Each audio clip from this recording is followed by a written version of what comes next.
Hello बच्चों, कैसे हैं आप सब।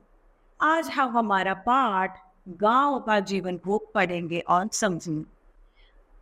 शहरों का जीवन जीवनी काफी अलग होती है और गांव की जीवन शैली काफी अलग होती है। उसी जीवनी को, गांव के जीवन को हम इस पाठ द्वारा पढ़ेंगे और समझे। तो आइए देखते हैं। यह है हमारा पाठ 3, गांव का जीवन। प्रिय मित्र दीपांशु, सप्रेम नमस्ते। तुम्हारा पत्र मिला। मैं तुम्हारे पत्र का उत्तर मैं तुम्हारे पत्र का उत्तर शीघ्रता से इसलिए नहीं दे सका क्योंकि इस बार मैं गर्मियों की छुट्टियों में अपने दादा और दादी के पास गांव चला गया। अब ये जो मित्र है दीपांशु लिख रहा है अपने दोस्त को सादर नमस्ते और कहता है कि तुम्हारा पुत्र मैं इसलिए नहीं उत्तर दे सका क्योंकि मैं इस बार गर्मियों की छुट्टियों में अपने दादा दादी के पास गांव चला गया। वहां मुझे इतना अच्छा लगा कि वहां से वापस आने का मन ही नहीं कर रहा था। मतलब उसको वहां पर गांव में बहुत मजा आया। मित्र, ग्राम्य जीवन की जितनी तारीफ की जाए उतनी ही कम है। मतलब कहता है कि ग्रामीण जो जीवन है उसकी जितनी तारीफ करें हम उतना कम है, वो इतना अच्छा है। वास्तव में गांधी जी का यह कथन भारत गांव में बसता है बिल्कुल सत्य है। अब ये कहता है कि जो गांधी जी ने कहा था कि भारत को अगर देखना है तो भारत जो है गांवों में बसता है, वह बात पूर्णतया सत्य है।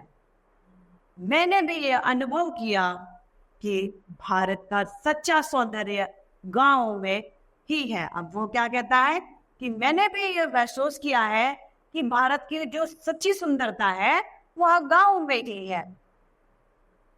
यहाँ के लोगों में सादा जीवन, उच्च विचार की झलक दिखाई देती है। यहाँ के जो निवासी हैं, जहाँ यहाँ ग्राम में जो लोग रहते हैं, वहाँ के लोग एकदम सिंपल, एकदम सादगीपूर्ण होते हैं और उनके विचार जो है बहुत ऊंचे होते हैं।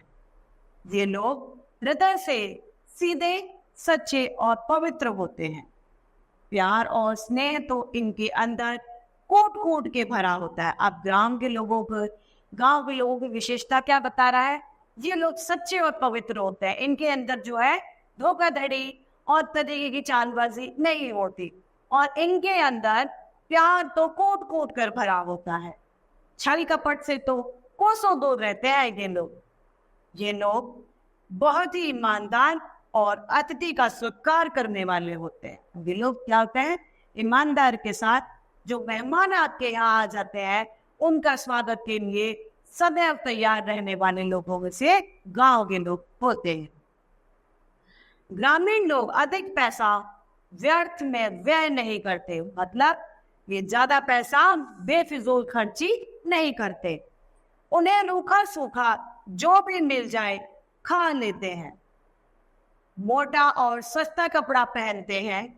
यहाँ के लोग प्रातःकाल सूर्योदय से पहले जाग जाते हैं। दिन भर खेतों में कड़ी मेहनत करते हैं। आप यहाँ के लोग क्या है, मोटा और सस्ता कपड़ा पहनना पसंद करते हैं। यहाँ के लोग सूर्योदय से पहले जल्दी प्रातःकाल 4 बजे 5 बजे सूरज उगने से पहले ही उठ जाते हैं और दिन भर खेतों में कड़ी मेहनत करते हैं। गांव में मैं भी सुबह जल्दी उठ जाता था, फिर दैनिक क्रिया से निवृत्त होकर दूध पीता और चाचा जी के साथ खेतों की ओर निकल पड़ता था।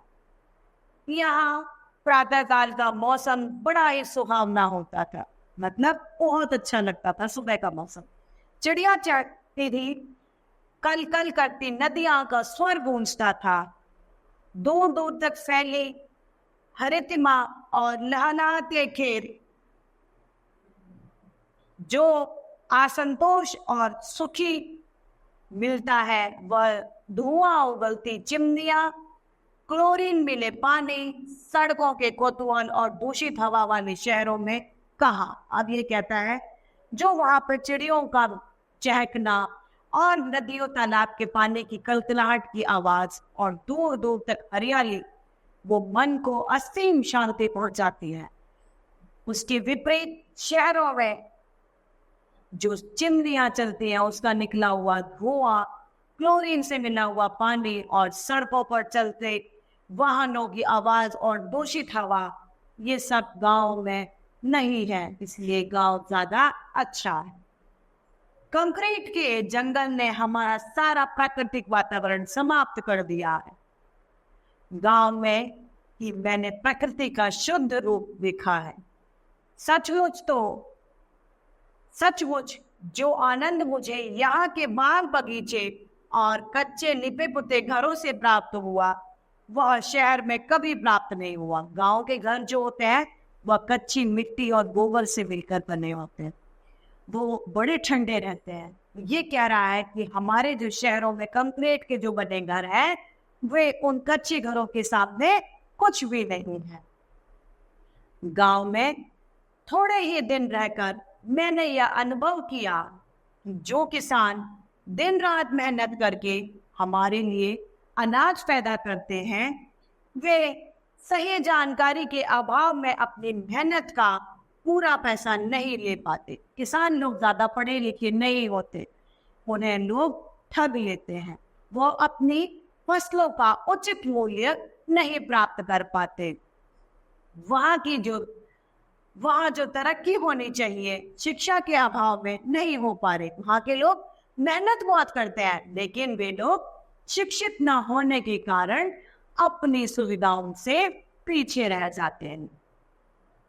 भोले भाले किसानों को महाजनों एवं मुनाफाखोर व्यापारियों के शोषण का शिकार होना पड़ता है। वे लोग क्या होते हैं, अपना फायदा देख लेते हैं। मुनाफेखोर महाजन जो होते हैं, वे लोग अपना फायदा देख के किसानों को पूरी लागत नहीं देते। गांव के अस्पतालों और विद्यालयों में सुविधा का अभाव है। गांव के अस्पतालों में सुविधाएं नहीं हैं, किसी भी तरीके की विद्यालयों में सुविधाएं नहीं है। नए रोजगार की खोज में ग्रामीण लोग शहर की ओर भाग रहे हैं। जब उन्हें अपनी फसलों की कीमत नहीं मिलेगी तो वे लोग क्या करेंगे? उन्हें भी अपने बच्चों को पढ़ाना है, तो वे लोग रोजगार की तलाश में एक अच्छी जीवन शैली बिताने के लिए, रोजगार जो जरूरी चीज है, उस रोजगार के लिए वे लोग शहरों की ओर चल पड़े हैं। गांव की ऐसी दिशा देखकर मेरा मन द्रवित हो उठा, मतलब उसके गांव की ऐसी हालत देखकर उसके मन में बड़ा दुख हुआ। मैंने अपने मन में यह संकल्प किया कि बड़ा होकर मैं डॉक्टर बनूंगा, गांव में एक क्लिनिक खोलूंगा और जन सेवा करूंगा। अब ये क्या कहता है, मैंने अपने मन में ऐसा प्रतिज्ञा कर ली है कि जब मैं बड़ा हो जाऊंगा तो एक अच्छा डॉक्टर बनूंगा और ग्रामीण लोगों के लिए एक क्लिनिक खोलूंगा जिसमें मैं जन सेवा उन्हें दूंगा। अच्छा मित्र, आप लिखना बंद करता हूँ। पूजनीय चाचा जी और चाची जी को मेरा प्रणाम कहना, तुम्हारा मित्र हिमांशु। अब ये इतनी बात कहकर अपने चिट्ठी को, वो अपने मित्र को लिख रहा था पत्र, उससे समाप्त करता है और उसके माता पिता को सादर नमस्ते कहकर विदा लेता है।